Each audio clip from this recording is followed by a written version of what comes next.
herbs to grow in the garden is the mint family. There's so many different varieties which give you so many different aromatics, flavors that you can bring to the garden for making teas. But truthfully, we like the most the benefit that they bring in bringing in beneficial predators to balance the ecosystem, as well as attracting bees, butterflies, and lots of other great pollinators. The downfall of mint is that if we put it in the garden, it's going to take over. One of the beds in the background here, one year we planted several different species. We knew it was going to take over the bed, but it became so overgrown. It was beautiful, but the roots began circling the outer edges. Mint can be very invasive once you put it in a bed. So in order to gain all the benefits from it in the garden, we like to stage it wherever we like it to draw in the pollinators and beneficial predators. And we do that by potting it in containers that we can move around and stage strategically in the garden in areas that make sense for us. So we're going to plant up a couple varieties of mint today and get ready to place these around in the garden and watch them grow. We like to use containers with a self-wicking bottom so we can have a little bit of moisture in there. This mint does like to wilt pretty easily if it doesn't get enough moisture.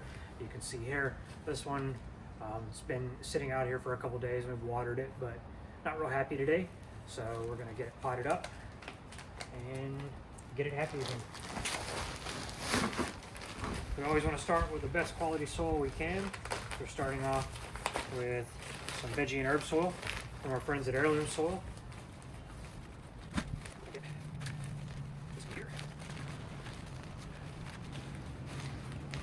We like to use a peat-free soil.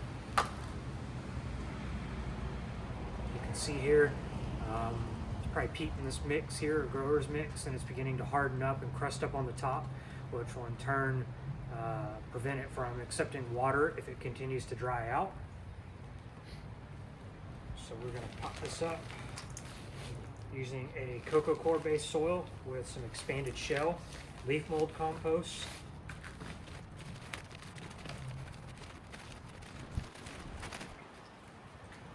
expose some of our roots before we plant it, kind of stimulate some root growth for them to go down into the soil here. The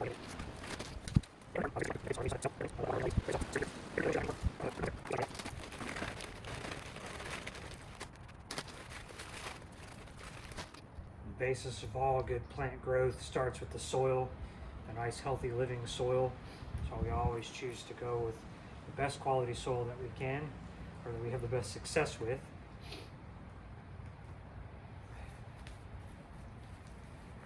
Soil is what's going to provide the proper nutrition for your plants. It's also going to provide proper drainage if you have good drainage minutes. Got some expanded shell in this mix, which we really like a lot.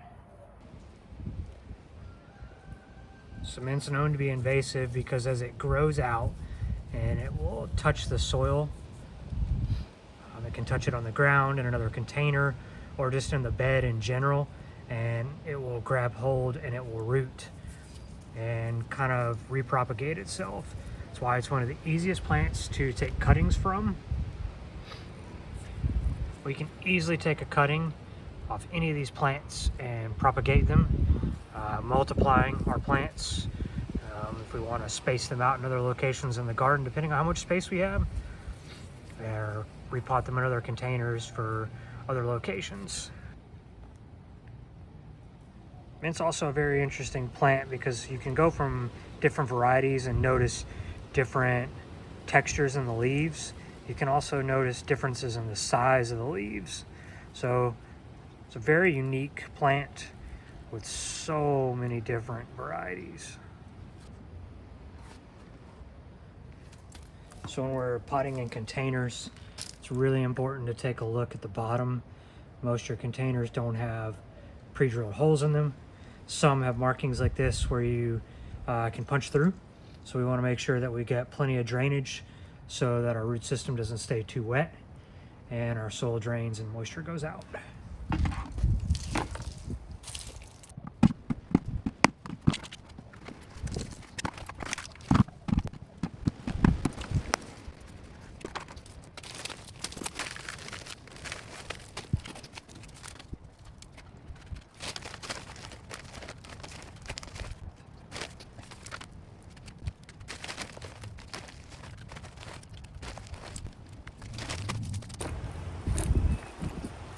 Now we're going to stage these around the garden, just kind of wherever we like, wherever it makes sense. And that way we can prevent them from traveling into our bed. We'll keep this cut back and keep it small, so we'll harvest regularly so that the plant doesn't get overgrown. And we'll be able to use these fresh. We can use them to make teas, we can put them in lemonades. There's so many different things you could do with this. But I'm excited to have these out here. We are putting it right next to the bed, so there is always that chance it could grow over and root right here. But that's why we're going to keep it cut back and just maintain it as we go to suit our needs the best.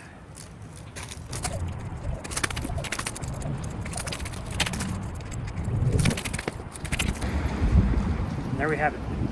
Utilizing mint in the garden in containers is a great way to stage a plant that can bring beneficial predators, beneficial pollinators, to help make your other plantings more successful and your garden more diverse.